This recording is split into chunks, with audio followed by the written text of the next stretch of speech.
Hello viewers, आइए देखते हैं शादी एक डील भाग 2। अर्नब उस लड़की को अपनी बाहों में उठाए फार्म हाउस के अंदर आ रहा था। वहां खड़े गार्ड अपने बॉस को बाहों में एक लड़की को देखकर शॉक्ड थे। उन्हें जैसे अपनी आंखों पर भरोसा ही नहीं हो रहा था। अर्नब उसे एक रूम में ले जाकर बेड पर लेटा देता है। अर्नब ने अभी तक उस लड़की की चेहरा सही से देखा ही नहीं था। जैसे ही अर्नब ने उसे बेड पर लेटाया, अर्नब की नज़र उसके चेहरे पर गई। उसकी गोरी त्वचा पर खरोच के निशान थे जो चांद से चेहरे पर दाग जैसे लग रहे थे। अर्नब उसके चेहरे पर लगी चोटों को देख रहा था। अर्नब की नज़र उसके चेहरे से होते हुए उसके गले पर गई। वहाँ भी कुछ खरोचें थीं और फिर उसके फटे हुए कपड़ों पर गई। अर्नब ने उसे चादर से ढक दिया और अपने दोनों हाथ सीने पर बांधे और उसे देखते हुए मन ही मन दुखते बोला, क्या जो मैं सोच रहा हूँ उसके साथ वही हुआ है। अभी अर्नब ने खुद से ये कह ही रहा था कि तभी रोनित एक फीमेल डॉक्टर को लेकर अंदर आया। रोनित जो अर्नब से कुछ पूछने ही वाला था कि तभी उसकी नज़रें बेड पे लेटी बेहोश लड़की पर गई। वो उसे देखकर चौंक गया। रोनित ने मन ही मन खुद से कहा, ये लड़की कौन है और सर इस लड़की को यहाँ क्यों लाए हैं। रोनित अपनी सोच में अर्नब की आवाज़ सुनकर बाहर आया और दोनों रूम से बाहर चले गए। रोनित अब और खुद को रोक नहीं पाया और उसने कहा, सर ये लड़की कौन है। अर्नब ने बिना रोनित की तरफ देखे असर किया नहीं, ये पता नहीं कार के सामने बेहोश हो गई थी। रोनित ने फिर कर्मल होते हुए कहा, पर सर आप ऐसे किसी को भी यहाँ नहीं ला सकते। हर जगह आपके दुश्मनों ने आपके लिए ट्रैप बिछाया हुआ है। ऐसे में इस अनजान लड़की का आपकी लाइफ में आना कुछ ठीक नहीं लग रहा मुझे। अर्नब ने रोनित की बातों को इग्नोर कर कहा, गाड़ी में इस लड़की का बैग होगा, लेकर आओ। रोनित ने आगे कुछ नहीं कहा, चुपचाप बैग लेने चला गया। रोनित ने बैग लाकर अर्नब के सामने टेबल पर रख दिया। अर्नब जो सोफे पर बैठा टेबल पर रखे उस बैग को घूर रहा था। कुछ सोचते हुए उसने उस बैग की चेन ओपन कर उस बैग का सारा सामान टेबल पर पलट दिया। टफ पर्सनैलिटी वाला अर्नब जैसे अंदाज़ा भी नहीं था कि इस लड़की के बैग में उसकी पर्सनल चीज़ें भी होती हैं। जब उसकी नज़र नैपकिन की पैकेट पर गया तो वह कुछ शर्मिंदा सा हो गया और जल्दी से उस पैकेट को वापस बैग में रखने लगा। पर तब तक रोनित नज़रों से भी उस पैकेट को देख लिया था। इससे पहले कि अर्नब उसे देखता, उसने पहले ही रोनित ने अपनी नज़रें फेर ली और इधर उधर देखने लगा। अर्नब टेबल पर पड़े एक सामान को घूर घूर कर देख रहा था। तभी उसकी नज़र उसके आई कार्ड पर गई। अर्नब ने उसे उठाया और उसे हाथों में लेकर देखने लगा। अनिका मिश्रा, अर्नब ने सख्त होठों के धीमे से कहा।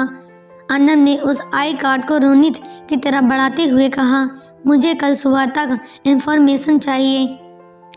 रोनित ने उस कार्ड को पकड़ते हुए कहा, ओके सर। और फिर मन ही मन खुद से कहा, सर क्यों इस लड़की को इतना इंटरेस्ट ले रहे हैं।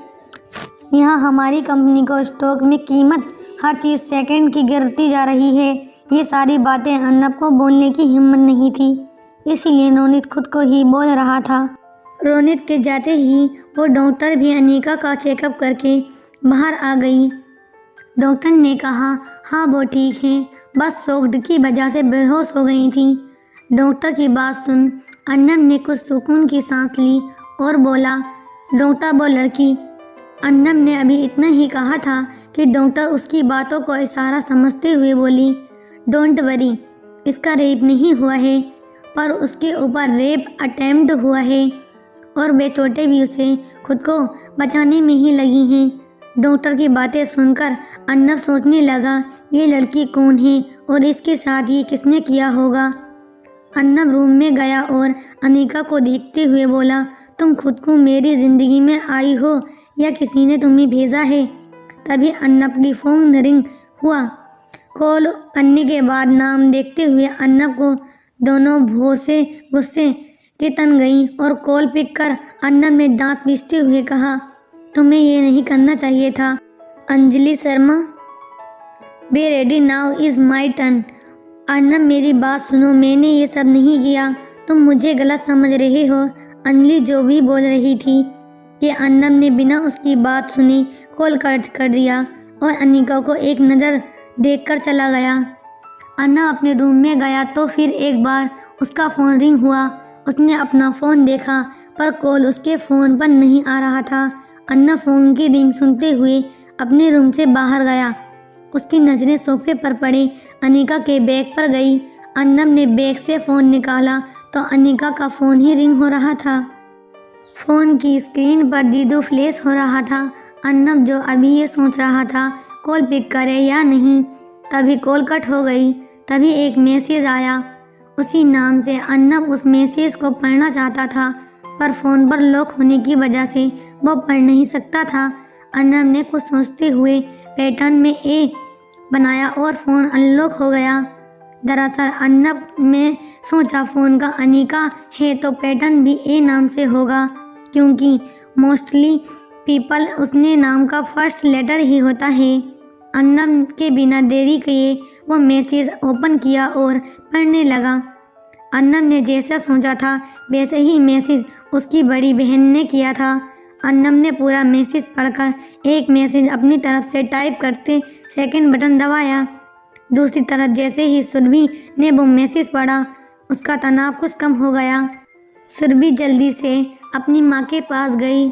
उन्हें कहने लगी, माँ अनिका ऑफिस में ही है और आज रात को ऑफिस में ही रुकेगी।